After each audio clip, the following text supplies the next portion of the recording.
नमस्कार, मी डॉक्टर उल्का समरेंद्र नाईक निंबाळकर. आज तुमच्या सगळ्यांसाठी जे पुस्तक मी घेऊन आले ते आहे no rules rules, Netflix and the culture of reinvention. Netflix हे नाव सगळ्यांना परिचयाचं आहे की नेटफ्लिक्स वेगवेगळ्या सिरीज काढतं, वेगवेगळ्या विषयांबद्दल कंटेंट तयार करतं आणि एंटरटेनमेंट इंडस्ट्रीमध्ये नेटफ्लिक्स हे नाव म्हणजे करोनामध्येच मला असं वाटतं की करोनामध्ये हा खूप साथीदार होता आणि खूप मोठी एंटरटेनमेंट यांनी केली. नुसती एंटरटेनमेंट नाही केली तर वेगळ्या विश्वाची सुद्धा ओळख आपल्याला करून दिली. तर याच्याबद्दल खूप उत्सुकता होती मला की एवढं प्रचंड प्रमाणात यश जे नेटफ्लिक्सला मिळालं त्याचं कारण काय आहे, त्यांचं मॅनेजमेंट कसं होतं आणि त्यांनी हा जो एवढा बिझनेस वाढवला त्याचं रहस्य काय होतं. तर हे जे पुस्तक आहे हे त्याचं उत्तर आहे आणि खूप सोप्या पद्धतीने छोटे छोटे गोष्टी सांगत त्यांचे एक्सपिरियन्सेस शेअर करत हे पुस्तक लिहिलेलं आहे. पाठीमागचं जरा मी वाचून दाखवते. It's time to do things differently. म्हणजे गोष्टी आपण वेगळ्या पद्धतीने करून बघूयात आणि मला असं वाटतं हा खूप मोठा मेसेज आहे की जग एका पद्धतीने साच्याने चाललेलं असतं. दिवसांमागून दिवस जातात, रात्र येते, काळ जातो, वर्ष जातो आणि आपण एका साच्यातनंच गोष्टी सतत करत आलेलो असतो. तर मला असं वाटतं की it's time to do things differently हा पूर्ण मानवी सिव्हिलायझेशनला दिलेला संदेश आहे नेटफ्लिक्सने. Trust your team, be radically honest and never ever try to please your boss.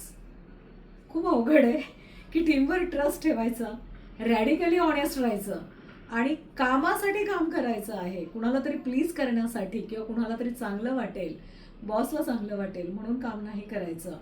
तर ज्याला इनोव्हेटिव्ह काही करायचं आहे, ज्याला क्रिएटिव्ह काही करायचं आहे, ज्याला इम्पॅक्ट करायचं आहे त्याने हे अनुभव नक्की वाचले पाहिजे. इंडेक्स मी वाचून दाखवते.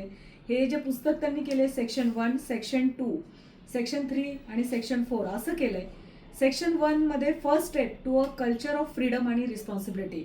तर त्यांचं असं म्हणणं आहे की तुमच्या कलिग जे आहेत त्यांना तुम्ही पूर्ण फ्रीडम द्या, त्यांना पॉझिटिव्ह इंटेंट त्याच्यात इम्बिल्ड कसा होईल तो बघा आणि त्याच्यासाठी सगळी नियंत्रणं काढून टाका. तर हे खूप अवघड गोष्ट आहे. तर त्याचे अनुभव, प्रोज आणि कॉन्स हे सुद्धा त्यांनी डिस्कस केले. त्यांनी एक्सपेरिमेंट जे केले आणि त्याच्यापासून जेव्हा आपण स्वातंत्र्य देतो तर स्वातंत्र्याबरोबरच एक महत्त्वाचं मूल्य असते ती म्हणजे रिस्पॉन्सिबिलिटी. तर फ्रीडम आणि रिस्पॉन्सिबिलिटी ही कशी एकत्र जाते हा अनुभव आहे सेक्शन 1मध्ये.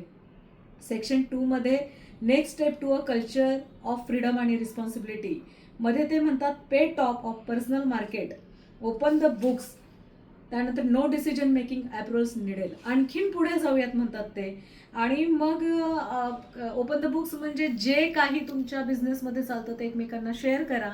त्याच्यानंतर डिसिजन घेण्याचं स्वातंत्र्य द्या आणि हे एक एक स्टेप ते सांगतात की फ्रीडम आणि रिस्पॉन्सिबिलिटी हे एकत्र कसं जाईल. पुढचं आहे section 3, techniques to reinforce a culture of freedom आणि रिस्पॉन्सिबिलिटी. आता त्याच्यात त्यांनी कीपर टेस्ट दिलेली आहे, सर्कल ऑफ फीडबॅक दिलेला आहे, lead with the context not control. आणि चौथं शेवटचं चॅप्टर आहे section 4, going global, bring it all to the world. आणि आपण जर बघितलं असेल तर नेटफ्लिक्सच्या ह्या ज्या सिरीज आहेत हे पूर्ण कॉन्टिनेंटमधले सगळ्या देशांमधलं कंटेंट, स्टोरीज आणायचा प्रयत्न करत आहे आणि खूप क्रिएटिव्ह वेने, खूप एंगेजिंग वेने ते ठेवतात. पुस्तक जे आहे ते असं एका बैठकीत झालं असं नाही आहे. 295 पानांचं पुस्तक आहे.